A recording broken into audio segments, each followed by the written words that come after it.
going to run you through the recipe part of this, okay? So it's a database of all healthy recipes that constantly get updated and change, and you guys can write in and put your own ones in and message us about that. So you can tap the search icon at the top, and it brings up, see those little icons, breakfast, lunch, dinner, snacks, and dessert. So let's go breakfast ideas if you want to do breakfast on the cleanse, or if you're not even cleansing. Okay, we've got bacon and bikes, beef and goat cheese omelette. Let's say I want to sort out my next 2 breakfasts. So I'm going to add the plus icon there and the plus icon there for the bacon egg bites and the beef and goat cheese omelette.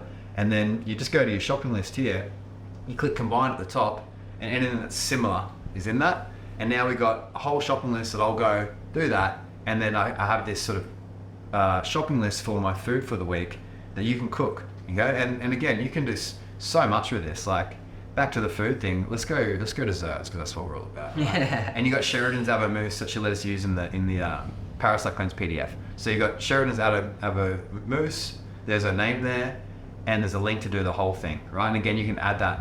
You know, we got, what's the other main rest? This dessert one? Oh, this chocolate cake. Everyone has this chocolate cake on the cleanse. This is like the go-to. Funny story about this, right? There's my mate Casey uploaded this.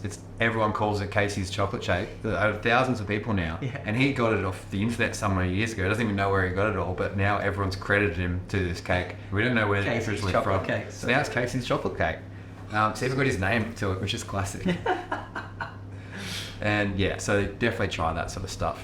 Lots of creative recipes in here, and we're going to collab with other amazing people, like hopefully like Joe Witten and people like that, where we can create some more recipes, and we're just going to keep adding to it, and eventually it's just going to be a way of life. Honestly, like we eat like this a lot of the time anyway, just add a few more carbs in when we're off the cleanse, so the cleanse is pretty basic for us.